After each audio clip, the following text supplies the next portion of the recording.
Welcome to reliable news analysis. नमस्कार, सलाम, सत श्री अकाल। ईरान के सुप्रीम लीडर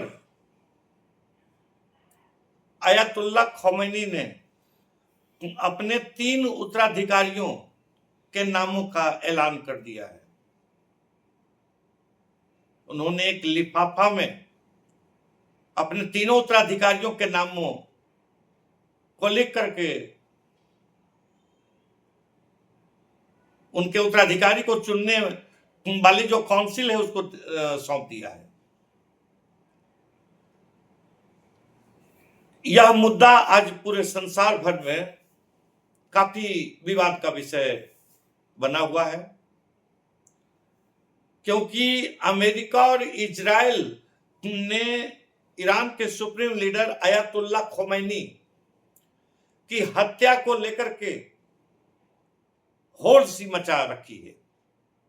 अमेरिका और इजराइल दोनों एक मार तो एक धार की स्थिति बनाए हुए हैं। कभी ट्रंप कहते हैं कि हमने अयतुल्ला खौमेनी की हत्या की योजना के ऊपर रोक लगा दी, कभी इजराइल कहता है कि उनकी हत्या जरूरी है। तो इस तरह से ईरान के सुप्रीम लीडर अयतुल्ला खौमेनी की हत्या को अमेरिका और इजराइल ने एक मजाक का विषय वस्तु बना रखा है। जैसे ईरान के सुप्रीम लीडर की हत्या नहीं हो बल्कि किसी मुर्गी का कत्ल करना हो, इतना आसान कार्य के रूप में ये दोनों देश चित्रित कर रहे हैं। हालांकि उनके दावों में कुछ हकीकत तब नजर आती है कि जब यह देखा जाता है कि इजराइल के आक्रमण के दौरान ईरान के कई सैनिक अधिकारी और मिलिट्री कमांडर मारे गए। इससे पहले इजराइल ने हिजबुल्लाह के चीफ हसन नसरुल्लाह को भी मार डाला और हमास के पॉलिटिकल चीफ इस्माइल हानिया को भी मौत के घाट उतार करके अपनी विश्वसनीयता इजराइल की गुप्तचर संस्था मोसाद ने साबित कर दी थी।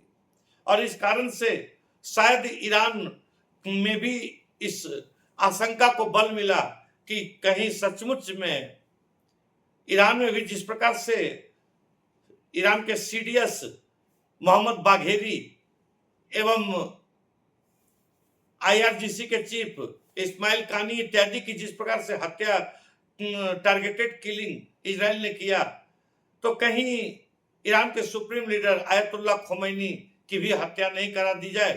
और अगर ऐसा होता है तो ईरान में एक राजनीतिक अराजकता की स्थिति उत्पन्न हो जाएगी, एक पॉलिटिकल वैक्यूम क्रिएट हो जाएगा। इस स्थिति को संभवतः दूर करने के लिए ईरान के सुप्रीम लीडर ने अपने उत्तराधिकारियों के नामों की घोषणा कर दी है। उन्होंने अपने पद के लिए 3 नाम का ऐलान किया है, लेकिन यह एक बंद लिफाफे में है। तो ईरान के सर्वोच्च नेता अली खामेनी ने अपने 3 उत्तराधिकारियों के नाम अभी तक गुप्त रखे हैं और उसको लिख करके एक लिफाफा में बंद कर दिया है। संभवतः यह निर्णय मोसाद के खतरे को देखते हुए लिया गया है, क्योंकि अगर उन तीनों उत्तराधिकारियों के नामों की घोषणा हो जाती तो ये तीनों व्यक्ति भी मोसाद के हिट लिस्ट में आ जाते। लेकिन यह जरूरी नहीं है कि सिर्फ मोसाद के खतरे को देखते हुए ही अयतुल्ला खौमेनी ने अपने उत्तराधिकारियों के नामों को गुप्त रखा है, बल्कि इसके पीछे कारण यह भी हो सकता है कि ईरान के आंतरिक राजनीतिक संघर्ष भी इसके पीछे एक बड़ी वजह हो सकती है। अयतुल्ला खौमेनी को डर होगा कि उत्तराधिकारी के नामों की घोषणा के बाद हो सकता है कि राजनीतिक उथल पुथल हो, राजनीतिक संघर्ष हो। इजराइल और अमेरिका के हस्तक्षेप के डर से ईरान के हार्डलाइनर अपनी सत्ता बनाए रखना चाहते हैं और खामेनेई के उत्तराधिकारी का चुनाव ईरान के भविष्य के लिए अत्यंत आवश्यक है।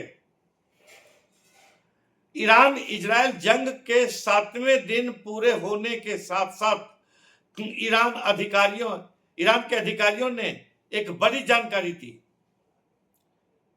और वो यह है कि ईरान के सुप्रीम लीडर ने अपने उत्तराधिकारी के लिए 3 नामों का चयन किया है। ईरान की ओर से इस जानकारी का विस्तार नहीं बतलाया गया है कि वह 3 कौन व्यक्ति हैं, लेकिन बतलाया जा रहा है कि ये तीनों धार्मिक नेता हैं, 3 मौलवी हैं जिनके नामों का ऐलान किया गया है, और इन्हीं 3 मौलवियों में से कोई एक व्यक्ति ईरान का सुप्रीम लीडर होगा। इससे पहले अनुमान लगाया जा रहा था कि आयतुल्लाह खोमैनी के बेटे मुज्तबा को ईरान का सुप्रीम लीडर बनाया जाएगा, किंतु यह स्पष्ट किया गया है कि इन 3 नामों में मुज्तबा, आयतुल्लाह खोमैनी के बेटे मुज्तबा का नाम शामिल नहीं है। ईरान की ओर से इस जानकारी का विस्तार नहीं बताया गया है कि वह 3 मौलवी कौन हैं, जिनमें से एक ईरान का अगला सुप्रीम लीडर होगा। संभवतः सुरक्षा कारणों से ऐसा किया गया है, लेकिन सत्ता पर ईरानी हार्डलाइनर की पकड़ को मजबूत रखना भी इसके पीछे कारण हो सकता है। आयतुल्लाह खोमैनी की उम्र 86 साल की हो चुकी है, और इस कारण से उनके लिए उत्तराधिकारी का चुनाव करना एक अत्यंत आवश्यक कार्य था। उनके उत्तराधिकारी को लेकर ईरान में बहस लंबे समय से चल रही थी। अब जब इजराइल और अमेरिका ने उनकी हत्या की धमकी बार बार दी है, तो यह चिंता और भी बढ़ जाती है। जानकारों का मानना है कि अमेरिका और इजराइल ईरान में शासन परिवर्तन कराकर अपनी पसंद का नेता को गद्दी पर बैठाना चाहते हैं, जिसके लिए वह सुप्रीम लीडर आयतुल्लाह खोमैनी की हत्या कराना चाहते हैं। ईरान के सुप्रीम लीडर की हत्या कराना अमेरिका के लिए नया नहीं होगा, क्योंकि ऐसा वह लीबिया, सीरिया और मिस्र जैसे देशों में कर चुका है। अमेरिका की CIA पूरे संसार भर में इस प्रकार के कुकर्मों को अंजाम देती रहती है।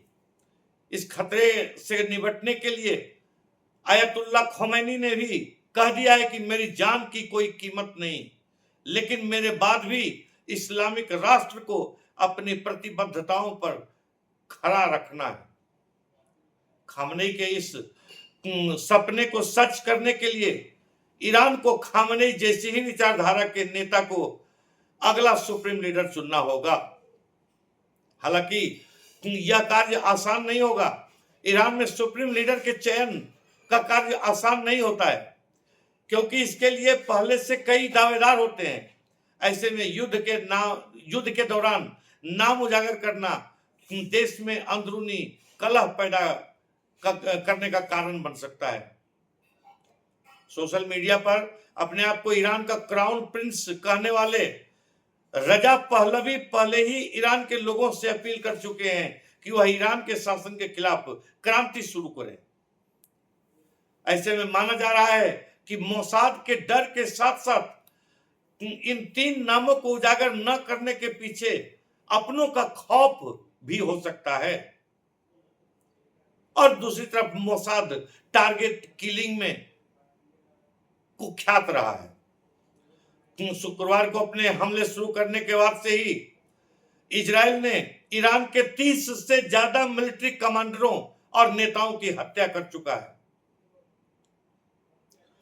वही नागरिकों की मौत के साथ ईरान में हताहतों की संख्या 400 से ऊपर जा चुकी है। वहीं ईरान के जवाबी हमले में इजराइल में भी लगभग 24 लोग मारे जा चुके हैं, और इजराइल में घायल लोगों की संख्या 700 से अधिक हो चुकी है। तो ईरान के सुप्रीम लीडर आयतुल्लाह खोमैनी के वास्तविक उत्तराधिकारी कौन है, यह जानने में तो कुछ वक्त लगेगा, लेकिन फिलहाल यहीं तक आज का विश्लेषण सीमित है। नमस्कार।